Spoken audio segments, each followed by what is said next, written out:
no.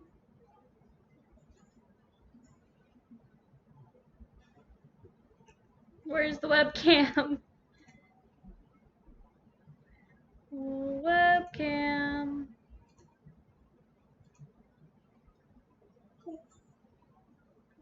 I swear everything was working a moment ago. There we go.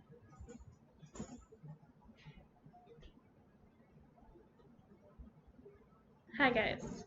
So, sorry. I know I said my dirty has this week. However, are you gonna do this like me that? Do me like that? Okay, there it goes. My sister-in-law, my co-host. We do the podcast together. She had a family emergency, so she's not here. And I didn't think to be doing the podcast tonight because of such things. So we don't have a guest either. But I recently saw on Facebook, I believe it was last night, and it was just kind of exploded on my Facebook wall today. And I keep my Facebook separate from all my streaming and social media stuff because Facebook's where I go to keep up with what's going on in my family, what's going on with my friends from back home. I don't want them doxxed because of my streaming situation, so I keep my Facebook completely privated. It is super hard to find my Facebook account because of how high my security settings are. I have to send you a friend request for you to even know I exist on Facebook. But I have seen some controversial, disturbing things on Facebook recently. The past 2 days now that I felt we needed to talk about on the podcast. Because as you guys know, anyone that's been here for more than one stream knows there are 2 topics I don't like to discuss on the podcast. Religion and politics. And I don't like to discuss religion on the stream because I feel everyone should be able to have whatever religious attachments they want without being judged. And I feel like if I give my opinion, I don't want someone then in chat to feel like they have to agree with me or that I'm wrong for my religious opinion or they're wrong for their religious opinion. I don't care who's what religion. As long as you're kind to people, it doesn't bother me. And politics, I don't feel like I understand enough to be able to give an educated opinion. Yes, when it comes time to vote and stuff, I will research before I make any decisions, but my research is just so bare minimum, just enough to make an educated decision on what I feel, that I don't want to impact anyone else's decisions when it comes to politics. And there's the glare there, and I'm probably going to cry tonight, so we're going to have a stream without me wearing glasses for the first time ever. And you guys can see how lopsided one of my eyes is. It's great. But the topic I want to discuss today, because I saw it on Facebook, and I haven't been able to eat since then. It caused me to vomit, and it disturbs me. Belle, we're gonna get really sensitive. I'm gonna talk about some of my past experiences and stuff. You're probably gonna get really uncomfortable, just to warn you, Belle, because you are kind-hearted. But I saw on Facebook, and I found an article I had up that I was reading before the stream. The article is from 2018, but the posts I'm seeing now are from today. But it is about the pedophilia community trying to make pedophilia equal to LGBTQ. I'm just gonna stick here anyway. I appreciate it though. They're trying to say that having a sexual orientation to be attracted to children is the same as 2 people of the same gender being attracted to one another. And I'm going to give you my opinions on it because I feel like I have to talk to someone about this. And talking to my mom about this topic is very uncomfortable for me, and we'll get there to why. But the difference between the two is LGBTQ are two people, typically of a consenting age, because when we're younger, we don't always know what's right or wrong. The lines are blurred. We don't have enough information to make educated choices for ourselves. That's why we live with our parents, why we're raised until a certain age, until we're able to make those choices for ourselves. With same-sex, all LGBTQ, all of it, they are old enough to make their own choices.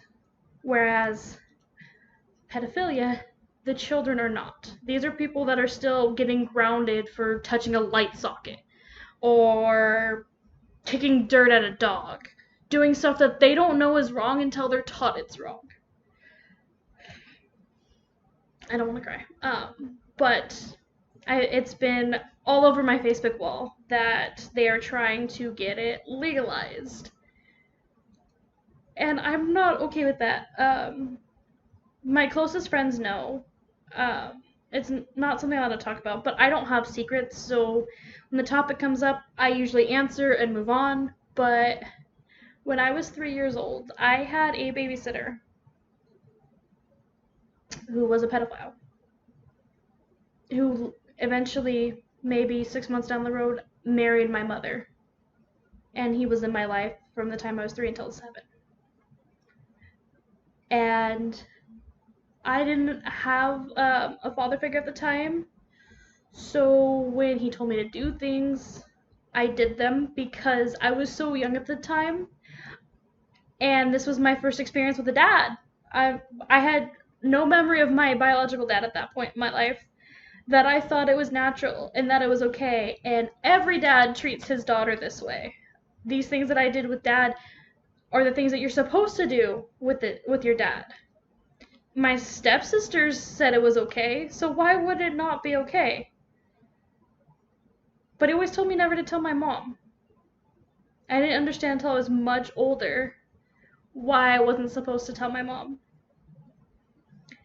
And I didn't tell my mom until I was about to go in high school. I had just graduated from junior high and I was going into high school, and I finally told her.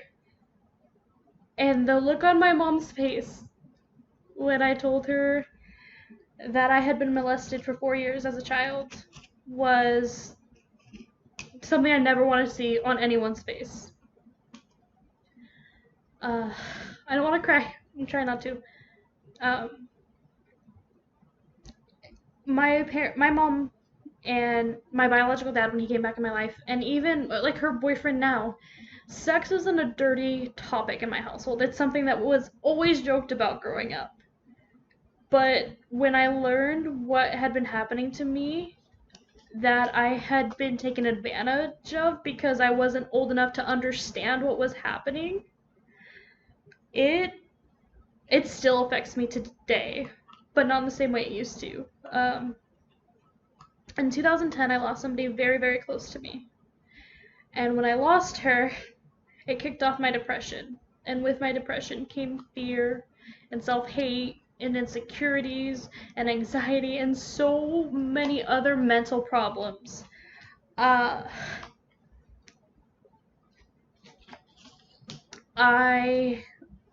eventually started confiding in friends to try and figure out, was this happening to everybody? Was it just me? Why? What did I do to deserve that treatment? And when I was in high school, I got my first ever boyfriend. And he was my first kiss. We would make out, but eventually, halfway through the relationship, I would kiss him. And when I'd close my eyes, I would have flashbacks to the things that happened to me as a little girl.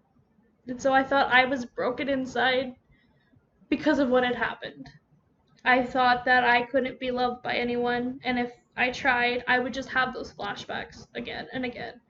Eventually that relationship ended, but it had gotten so bad that the person I was in that relationship with had to break up with me because I closed my eyes and I would just see situations I was put in, things that I was forced to do, things that I did because I thought that was what dads and their daughters did.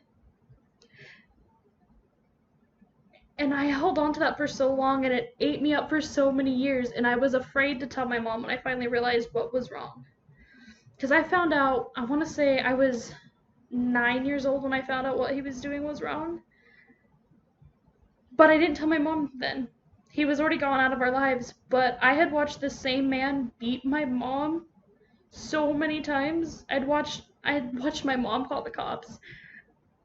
I remember spending a birthday where I only got to see her for a little bit of time because he was abusive and controlling. I was afraid of him. I was afraid, even though he wasn't in our life, he could still hurt me or my mom or my little brother, who I remember my brother being the sweetest little boy. But because he was so nice and weak, this man had made my brother wear a dress.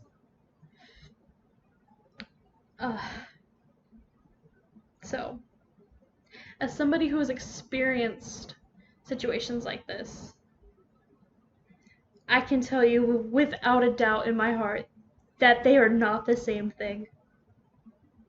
They are not. It's the mind, everyone's minds develop at different ages and points in their time. If this was to be legalized, I'm having such a hard time even saying that, you would have so many more people like me who think it's okay, that it's natural. And then when they realize how wrong it is, they hate themselves and they blame themselves for something they had no control over, for something they were forced into believing was okay. And for the longest time, when I started to discover my sexuality, I thought because of my sexual interests, the things that attracted me or turned me on, because I didn't know anyone else with those and they weren't the vanilla interests, I thought that there was something wrong with me. And the more I learn about myself, because I don't ever want to willingly put myself in a sexual situation with somebody until I fully understand myself. I used to always think that because of what happened to me as a child, I will never have sex again. I will never be intimate with somebody. I am impossible to love. And even now, it's something that I struggle with. As most people know, I don't have a boyfriend or a girlfriend. I've had one in my entire life, and that was in high school. Mainly because I've been scared that I will meet somebody and I'll go to kiss them and I'll start having those flashbacks again. When I was in high school and I had finally told my mom what had happened, I was attending church regularly at that time, and I sought out one of the youth advisors and told them about my experience, and I told them about the problems I was having in my relationship with my boyfriend at the time. I told them about the flashbacks I would have and the nightmares that still plague me as an adult that sometimes come back to me. And for a while they convinced me there was a way to get rid of it. But I'm going to be 23 next week, and every now and again those memories still come back. But because I've been dealing with this for almost 20 years now, Jesus, I feel old now saying that out loud. I've tried to use that to make me a stronger person, to not get taken advantage of anymore, to not be used. Yeah, Teddy, I know I'm getting upset. It's okay. To make fully educated decisions, to be aware when I'm being manipulated and taken advantage of, and to just be a stronger person so it never happens again. The wrongdoers always want justification for what they're doing. They think if it were legalized, it makes their interests okay, but heck no, it's not. Exactly, Belle.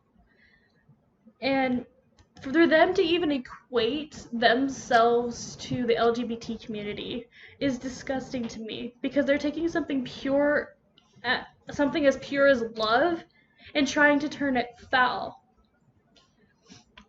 Because what I would like them to do, if they even want to attempt this, is to get every victim of child pedophilia in a room and ask them their thoughts on it. Ask them how they felt and how they coped afterwards.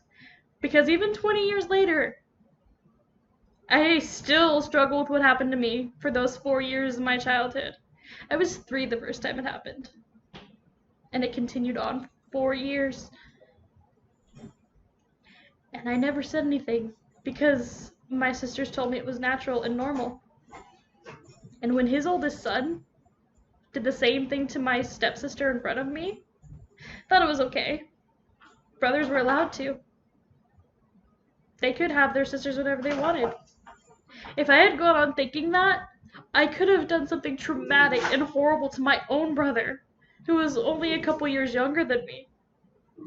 And my brother is like one of my best friends. And if I did that to him and he had to go through everything that I went through, I don't think I could live with myself. Teddy, what are you growling at?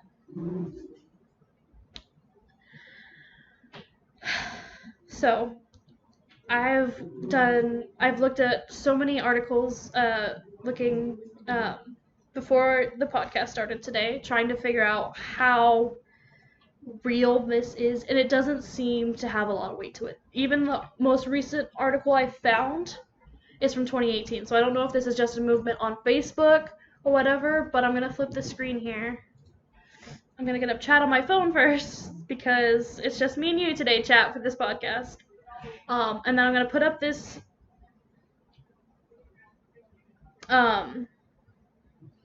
article that I found, and we're going to read it. I'm going to read it to you guys. Let me just make sure there's no inappropriate ads. So this article is from Sunday, April 2016. It's on the Independent UK news website. Let me flip the screen so you guys can see what I'm saying.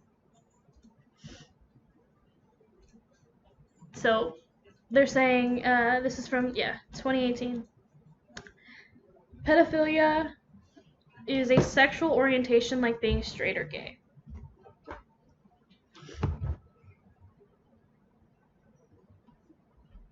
According to a criminal psychologist, the idea of sexual attraction to children is an orientation. It's highly controversial, as it suggests that offenders cannot change. But writing on the Reddit networking site, the psychologist said it was possible to treat child sex abusers on the understanding that the attraction may always remain. So basically what that is saying is it's okay because they can't get rid of it. The psychologist set up the Ask Me Anything thread on Reddit. Their identity was not revealed, but was verified by the website. Asked, can pedophiles actually change? The expert wrote, I believe pedophilic disorder is a sexual orientation with individuals that are attracted to child features. In other words, an individual with pedophilia has the same ingrained attraction to that of a heterosexual female may feel towards a male, or homosexual feels towards their same gender. So basically what they're saying is because you can't, change it because it can't be treated, it is the same thing as love, which is not the case. With that being said, it needs to be said that sexuality is more of a spectrum than a finite category. We know that heterosexuals may engage in homosexual behavior and deny that they are bisexual or homosexual. We know that individuals with pedophilia may engage in sexual behavior with adults. For some, they may use this as a cognitive distortion to explain away their sexualization in a prepubescent children. It's like the same attraction, but it's not. It's like everybody has sexual desires and things they need to satisfy them. So, for instance, if somebody likes to be stepped on, that's okay, but you can't expect somebody who had a traumatic experience or somebody that doesn't understand it to automatically be forced into it. That would be like me, Belgrat, walking up to you and slapping you across the face, and all of a sudden you're like, you don't know what's going on. Because maybe for me, slapping people across the face is what satisfies me sexually. But you have no idea. Now you're hurt and you don't understand what the hell just happened. You're going to want questions and answers that you're never going to get to ask or have answered. Okay, so then back to the article. However, the psychologist stressed in a later edit that they had not meant to imply pedophiles could not be treated. To an extent, treatment to me isn't about modifying their orientation per se, but getting the individual to find more appropriate behaviors to engage in. An individual can have a pedophilic interest without ever acting on these behaviors behaviorally. However, as I am working in the criminal, I don't care about that. Which he has a point there, and I'm gonna leave the article there. Just because they have these desires and they're attracted to children doesn't mean they're going to act on it. But there's always going to be that temptation. That would be like someone tells you that they really are craving chocolate and you go buy a chocolate bar and you put it in front of their face and tell them that they can't have it, that they can't touch it. For me, I'm not going to discuss too much on it, but I have family that are really young that has been around an adult who babysat them before, who is attracted to children sexually, who never actually did anything but offered to do something. And the child didn't understand and said no, rightfully. She told her parents right away. But if she had said the wrong thing, she could have grown into an experience much like my own and suffered for many, many years down the line.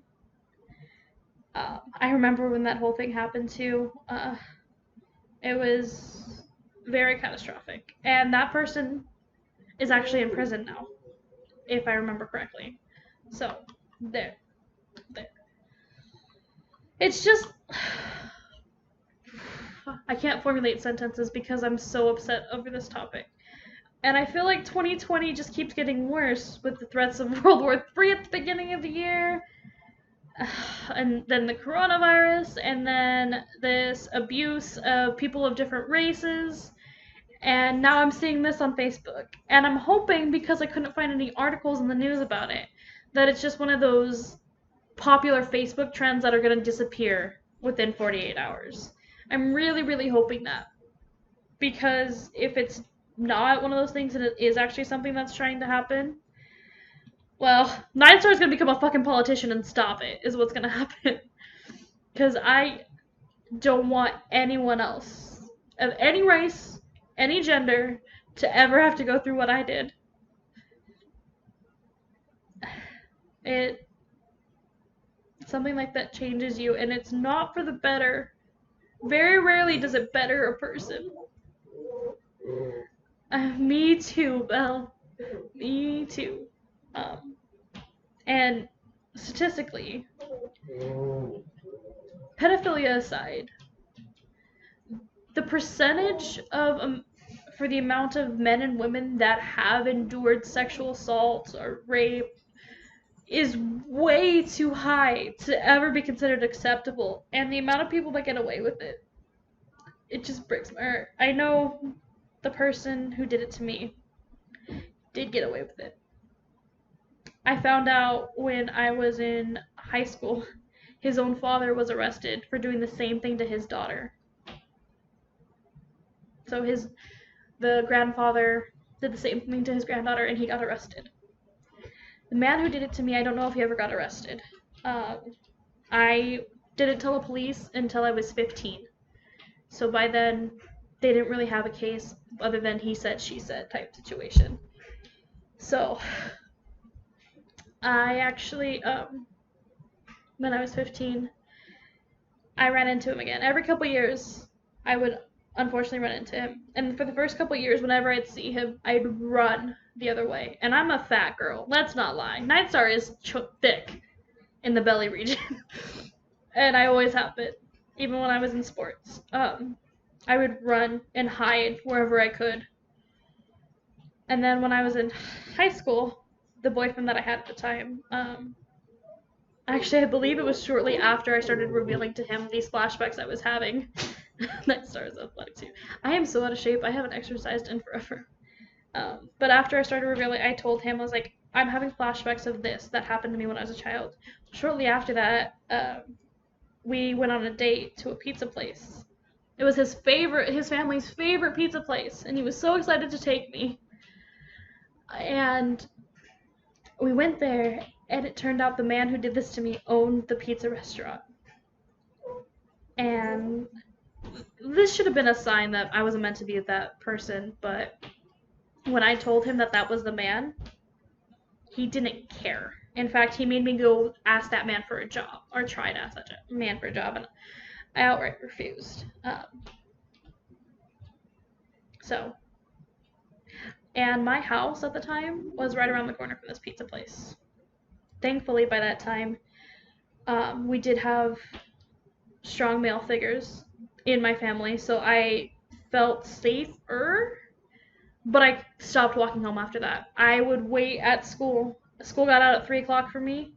I would wait at school until 5:30, 6:30 until my mom got off work to pick me up from school because I was so scared to walk home.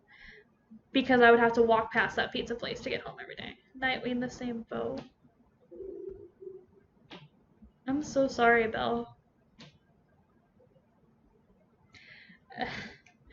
That was one of the hardest things for me, was when I told my mom about what had happened to me, and I learned that she had been raped in her youth as well. And the amount of people that you learn that have actually been through it is just, it's not okay. Oh, exercise in a while. Oh my god, Belle. Oh my god. I'm glad that's what you meant by experience. Oh. It's just... Oh my god, Belle. My heart was breaking all over again.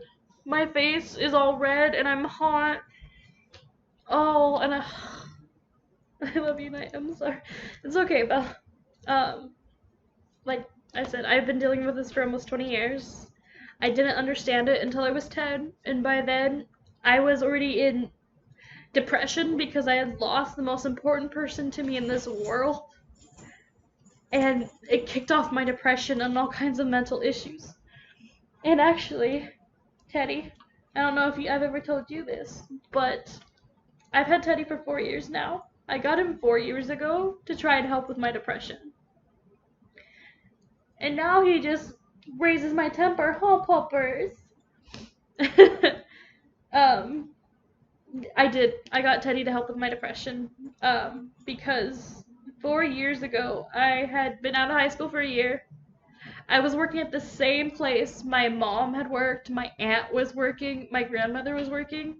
I was living under my mom's roof, and all my friends and peers were in their dream jobs, or in college, or getting married and starting a family, and I was living at home, and my self-esteem was slowly getting destroyed, and my anxiety was going up, and my brother went into the military, and then I was home alone with my mom. My little brother was out starting his life, and I was still living at home with my mom, filled with all these negative emotions about myself that I attribute back to the 4 years that I spent being molested and not knowing how to cope with that.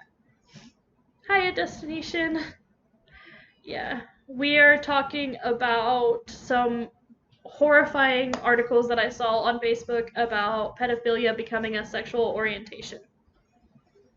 So, and I was telling everybody about my experience because I dealt with that from the time I was 4 until I was 7. And I was so young at the time that I thought it was natural because I didn't have a strong male figure in my family. My dad left right before my brother was born and didn't come back until later in my life.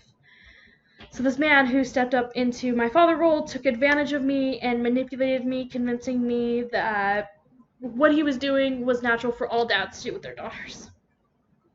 So this is Nightstar saying that if they try, I'm gonna become a fucking politician. And I'm gonna stop it.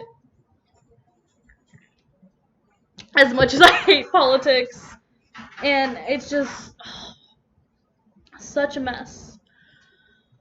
I'm trying not to cry. Tonight I was supposed to stream video games because my co-host couldn't make it. She had a family emergency. And instead I'm crying and telling you guys about the horrors I endured as a child. And I gotta let the dog out. Thank you, babies. The podcast will be over soon.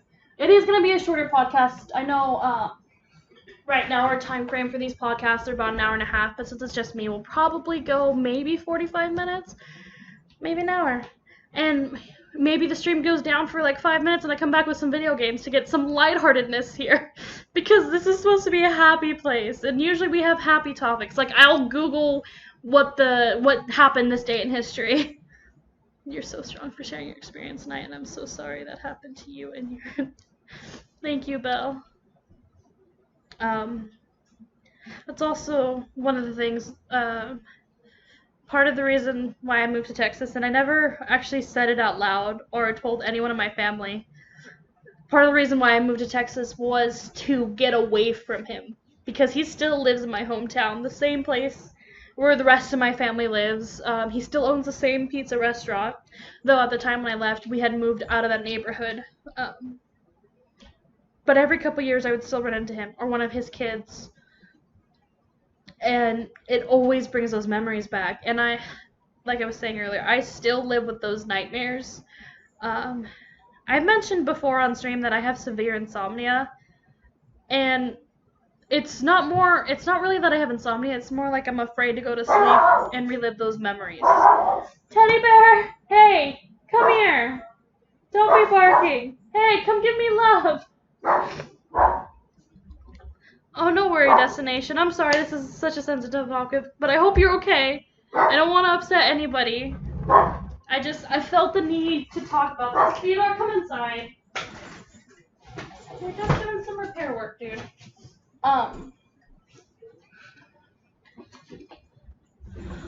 You should go. I did go to the police. When I was 15, I went to the police and told them my story.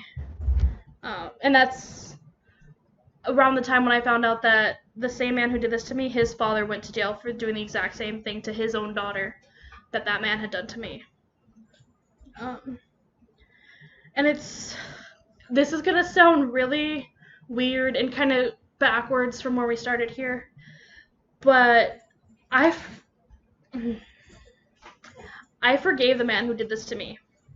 When I was confronted with him when I was 15, 16, whatever it was, that day that my boyfriend I had at the time took me to apply for a job with this man, he offered me a slice of pizza, and when we went into the shop, I realized it was just me, him, and my boyfriend who knew about what had happened to me. I forgave him. I told him, my boyfriend at the time was like, we're here to apply for a job, and I stopped him like, I'm not here for a job. But since I'm here, I want you to know I forgive you. He gave me a slice of pizza and I left after that. But I didn't forgive him to make him feel better. I didn't do it because he was a changed man. I knew nothing about him. I forgave him for me. Because living with that fear and that hatred isn't something I wanted in my life. So for me, I'm not afraid anymore. I get people at work all the time, like I'll tell them I leave my back door open all the time so that Teddy can go out and go potty. I don't carry a gun, which is like blasphemy to a lot of the Texans I talk to. I don't carry any weapons. I used to carry a knife, but I don't carry any weapons on me. And I walk everywhere by myself. I just recently met Hades and Persephone in person for the very first time, but other than that, everything I've done in Texas since I've been here for the year and a half I've been here, I've done completely and 100% alone. So when I'd get back home at 2 a.m., I was walking by myself to and from my car, to and from the restaurant, or wherever I was. Excuse me. Getting heated, so I'm getting hiccups. And I'm not afraid. I was never afraid, and I'm still not afraid. Because I learned to forgive myself. I forgave him for what he did to me so that I could move on and not have that as a problem in my life anymore. But there is some part of me that's still hurt and affected by it, which comes out in my nightmares. And it's stuff that I'm constantly working on. Like, I never try to give off the impression that I'm insecure, which is one of the reasons why I have the webcam, is to remind myself that no matter how I look, if I'm a beautiful person on the inside, that's all that matters. But those nightmares always come back to remind me that I'm very insecure and self-conscious of myself. Because you know how everyone's like, what rating would you give that girl based off of appearance from a 1 to 10 scale? Ever since I can remember, I have always told everybody that as far as attractiveness goes, I think I'm a 2. I don't think I'm pretty. And back then, to defend myself so they wouldn't think I was insecure, I'd always tell them it's not an insecurity thing. It's a reality thing. I'm very self-aware of what I look like compared to all these other beautiful women around me. Which, while that is true, I grew up with some pretty fine-ass looking men and women, I will say. Part of that is still just very much an insecurity that I have on my part because I'm not good at makeup or hair, and I got chunky cheeks, and my head is too long, and I'm fat and thick, and I don't exercise enough. So I am very self-conscious. And usually when I'm feeling a lot of self-hate towards myself, I try to do things to make myself feel better. Like, that'll be a day I decide to wear makeup, or do my hair, or wear heels, or especially, like, if I don't think I ever stream in the color red. But whenever I'm wearing red, it's usually because I want to feel badass, because that color always boosts my confidence. I don't know why. It's just a color thing. I know that red represents boldness and power and all this stuff, but it always truly does make me feel like I can handle anything. I'm wearing black and orange right now because I knew this was going to be sensitive topics and difficult to swallow and handle, so I wanted to be comfy. So I'm wearing my PJs and a bra. You're a badass. I got Belle to swear, kind of. She used 5s, but I got her to swear. Not putting the actual word. That's the closest. Oh, I want to screenshot that. Oh, I won't, Belle. I promise. I won't.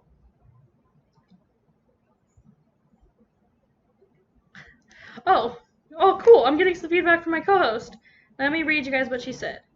She said, I have trouble respecting because people in their support. Okay. So, she was saying that she has trouble respecting people that are okay with and think that it's okay for pedophilia to be acceptable. So she's kind of on the same wavelength as me. I truly hope she's never gone through the experiences I have gone through, because that's my sister. That's my sister-in-law.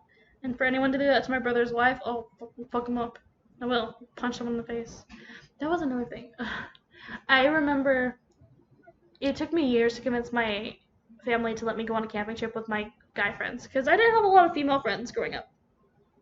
For obvious reasons, I was very insecure because of what happened to me as a child. But when I finally got to go on my first camping trip with my male friends, his mom was there and his girlfriend. Hoi friends, hi! We are talking about some sensitive topics, just so you're aware. Get that out of the way now. I promise it's usually a lot more lighthearted, and we'll probably flip over to some video games for like an hour or two to calm down from this. But I want to finish this topic. But I remember that very first night she was making us dinner, and she got a text from somebody and it set her off, and she's like, and I remember her saying flat out, if somebody ever raped her child, she would be buying a gun and she'd be in prison by the end of the night because she would kill the person that did that to their child. And it made me think, at the time I was so young, I was like, when I told my mom, why didn't she kill the person that did this to me? Why did she just, because I remember that day, it's ingrained in my head, me and her had gotten in a fight about something in front of my cousins. Okay, Belle. We got in a fight in front of our cousins, and she embarrassed me. She made me go to my room or whatever. And so I was so mad at her. I came back out of my room. I told her that she made so many bad decisions in my life that she had no right to criticize mine because her decisions led to me being molested for 4 years. And I remember her reaction. She was in the kitchen washing dishes. She still had soap on her hands. She was washing a skillet that was stained really bad with chicken. The little chicken skin was stuck to the bottom of the pan. And I told her, she immediately dropped the pan on our porcelain floor. I don't even know what kind of material it was. She dropped it on the floor. She wrapped me in a hug, already crying. I had never heard my mom cry that bad, that loud before. And she just held me and cried. My cousins, thankfully, at the time, most of them that heard it were too young to understand, and those that were old enough to understand weren't in the room when I told her. So I didn't traumatize them, but my brother. I remember after all my cousins left and we all sat down to talk, I remember my mom having to explain to my brother what that meant and what had happened to me. And it was such a difficult conversation. I don't think anyone should ever have to have that conversation with anyone. It just, I don't feel like it's a thing that should happen. In my head, which is going to be controversial, everyone's entitled to their own opinion, but to me, pedophilia, molestation, sexual assault is worse than murder. Because when you kill someone, at least they don't have to live with the memory. They don't have to deal with it every day of their life. Whereas, I can be going out to a restaurant tomorrow with Belser and we'll just order a hamburger and all of a sudden a flashback and now I'm in a horrible mood and I can't enjoy this burger that me and Belle just got. So, on that note, I gotta switch over some chords and I'm gonna play some Overwatch to bring back the happy mood and get over my fucking self, cause damn. What a topic, and I'm so sorry. It's such a heavy topic for Lady Boss Squared podcast number 2. I'm hoping next week will be better. My co-host Bree should be back by then. Hopefully everything's cleared up, and we'll have better news to talk about. So, really hoping 2020 doesn't start on this rampage because, damn, my depression's been back and I don't need this on top of that. So, stream's gonna go down and we'll be right back.